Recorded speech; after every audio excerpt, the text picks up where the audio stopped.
केशव का ख्याल तब टूट गया जब एक महीन सी आवाज सुनाई दी। ये सुकृति की आवाज थी। तमस, तुम आ गए। तमस सुकृति को देखकर खुद को रोक नहीं पाया। वाह सुकृति, तुम और भी ज्यादा खूबसूरत लग रही हो। तुम भी ना तमस, कैसी बातें करते हो। बस बस, अब ये फ्लर्टिंग शादी के बाद करना। अभी तुम दोनों अपने इमोशंस को कंट्रोल करो। भैया, आप भी कुछ बात करो ना। केशव गुस्से से तमस की तरफ देखता है और उसने अपने अंदर के गुस्से को रोकने की कोशिश की, लेकिन तमस की हर बात उसे सुई की तरह चुभ रही थी। उसकी आंखों में एक अनजाना सा शोर था। अरे सुकृति, तुम्हें पता है केशव और मैं बहुत पुराने दोस्त हैं। मैं तो उसे देखते ही पहचान गया, पर लगता है केशव मुझे अभी तक नहीं पहचान पाया। सुकृति और जया तो खुश थीं, लेकिन केशव के दिल में कुछ और था। उसका मन एक अजीब सी उलझन में फंसा हुआ था। अच्छा, तो जल्दी से कोई अच्छा सा मुहूर्त निकालते हैं ताकि जल्द से जल्द तुम दोनों की शादी हो जाए। फिर मैं भी अपनी जिम्मेदारियों से फ्री हो जाऊंगी। नहीं सुकृति, मुझे माफ करना, लेकिन ये शादी नहीं हो सकती। केशव का चेहरा गुस्से और परेशानी से भरा था। उसने वहां से भाग जाना चाहा, लेकिन सुकृति उसके पीछे दौड़ गई। भैया, कहाँ जा रहे हो? ये क्या कह रहे हो? सुकृति केशव के पीछे भाग रही थी, लेकिन तमस ने उसका हाथ पकड़ लिया और उसे केशव के पीछे जाने से रोक लिया। तमस ने सुकृति को इशारा किया कि वो बाहर जाकर केशव से बात करेगा। केशव बाहर खड़ा था और ढलते हुए सूरज को चुपचाप निहार रहा था। एकदम से उसे अपने पांव के पास कुछ महसूस होता है, जैसे किसी ने उसे पांव के पास फंसा लिया हो। केशव ने जमीन पर अपने कदमों को महसूस किया और फिर उसे कुछ महसूस हुआ। उसने नीचे देखा और मानो उसके पैरों तले धरती खिसक गई।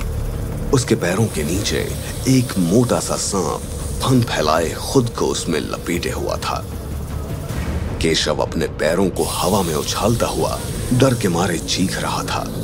ये क्या है? ये सांप है। और कुछ ही सेकंड्स में उस सांप ने हल्के से अपने आप को केशव के पांव से अलग किया और देखते ही देखते वो सांप तमस के शरीर में तब्दील हो गया। केशव, तुम सच में समझ नहीं पाए। तुम्हें तो मैंने कहा था ना, भ्रम में मत पड़ना। तमस, ये क्या बेहुदा मजाक है? तुम्हें तो मैं समझदार समझता था, पर तुमने अपना असली चेहरा दिखा ही दिया। अच्छा ठीक है, अब गुस्सा मत हो। बताओ क्या चाहते हो तुम? मैं क्या चाहता हूँ? तुम मुझे बताओ कि तुम क्या चाहते हो और क्या नाटक लगा रखा है ये सब मेरी बहन के साथ। ये कोई नाटक नहीं है केशव, ये सच है।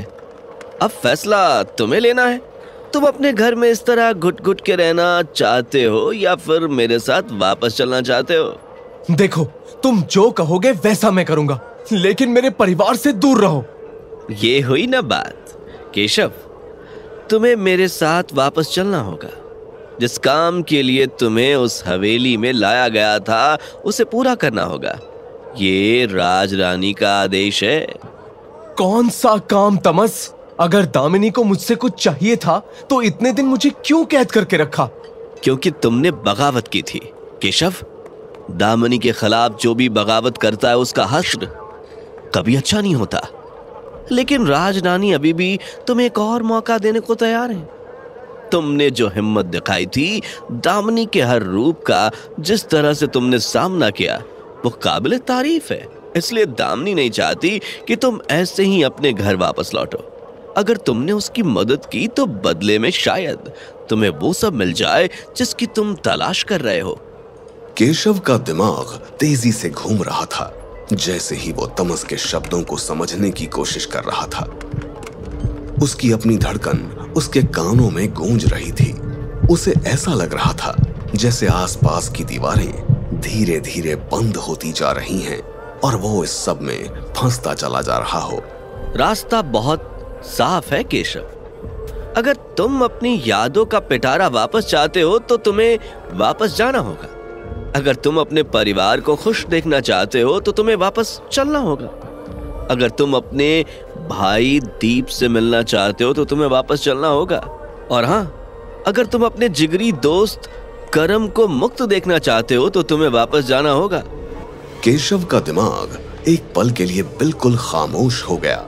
करम का नाम जैसे एक बिजली की तरह उसके शरीर में दौड़ गया। उस हवेली की यादें उसके दिमाग में घर कर गईं, लेकिन उन यादों में कुछ अजीब सी ठंडक थी, जैसे हर याद में एक भयंकर सा पहलू छुपा हो। उसने अपना सर झुकाकर अपने मन को थोड़ा संभालते हुए उसी पुरानी शक की आवाज को दूर करने की कोशिश की। लेकिन मैं तुम्हारा यकीन क्यों करूं? ये भी कोई भ्रम तो नहीं है? करम ने कहा था कि लौटकर पीछे मत देखना, दोबारा कभी इस हवेली की तरफ मत आना, और करम मुझे कभी धोखा नहीं दे सकता। क्या ये तुम्हारी कोई चाल है तमस? सही कह रहे हो केशव, करम तुम्हें कभी धोखा नहीं देगा। वो कभी तुम्हें गलत रास्ता दिखाई नहीं सकता।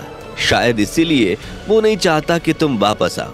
केशव, तुम जानते हो, उसके साथ और हजारों लोगों की आत्माएं तुमसे बंधी हैं।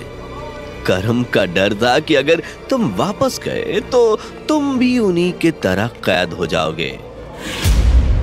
तमस की बातें केशव के अंदर गहरे डर का एहसास जगाती हैं। केशव को यह एहसास होने लगा था कि करम को उसकी जरूरत है। इस वक्त वो तमस की आंखों में करम का वो बेबस चेहरा देख पा रहा था, जो बड़ी दूर से उसे आवाज लगाने की कोशिश कर रहा हो। तो इसका मतलब है अगर मैं ये सब नहीं करता तो मुझे अपने परिवार का बलिदान देना होगा। ये फैसला तुम्हारा है केशव। तुम खुद को इस सबसे आजाद कर सकते हो और यहीं रोक सकते हो अपनी धुंधली यादों के साथ। लेकिन हाँ, याद रखना, दामिनी तुम्हारे परिवार को नहीं छोड़ेगी। केशव वो सब खत्म कर देगी। या फिर तुम मेरे साथ वापस चल सकते हो। तुम्हें अपने आज कैसे जीना है, बस ये फैसला तुम्हें करना होगा। केशव, मैं तुमसे अपनी आजादी की भीख मांग रहा हूं। मेरा भी एक हिसाब है। करम के साथ मेरी आत्मा भी तुमसे बंधी है। तुम जो फैसला करोगे वही सब कुछ होगा। हमारे पास समय बहुत कम है केशव। जैसे ही वो तमस की बातों का बोझ महसूस करता है, केशव का सीना कसने लगता है। उसकी नजर तमस के चेहरे पर टिक जाती है, जिसमें दुख और पछतावे का अजीब सा मिलन है, जो उसे गहरी चोट पहुंचाता है। ठीक उसी पल केशव जान जाता है कि उसे क्या करना है। ठीक है तमस, मैं तुम्हारे साथ चलूंगा, लेकिन मेरी भी एक शर्त है। दामिनी और तुम सुकृति के पीछे, मेरे परिवार के पीछे कभी नहीं आओगे। तुम्हें ये वादा करना होगा। हाँ, मैं ये वादा करता हूँ। आज रात 12 बजे तैयार रहना। कोई तुम्हें लेने आएगा। तुम बस अपने घर वालों को एक आखिरी बार अलविदा कह सकते हो। शायद मुझसे ज्यादा मेरे घर वालों को तुम्हारा अलविदा बोलना जरूरी है। तुम जाओ, अंदर जाकर सबसे मिलो और फिर तुम यहां से जा सकते हो।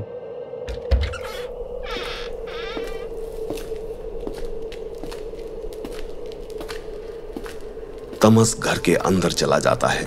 दरवाजा उसके पीछे धीरे से किरकिराता है। जैसे जैसे वो आगे बढ़ता है, उसके कदमों की आवाज धीरे धीरे दूर होती जाती है। अंदर पहुंचते ही तमस सुकृति से अलविदा लेता है। वो सुकृति को समझाता है कि उसे जाना होगा, हमेशा हमेशा के लिए। तमस वहां से निकल जाता है, लेकिन रोती बिलखती हुई सुकृति तमस के पीछे भागती है। किसी तरह जया और केशव उसे रोकते हैं। भैया, आखिर तुमने तमस से ऐसा क्या कह दिया? क्या लौट कर वापस आए तुम? इससे तो अच्छा होता कि तुम ना ही आते।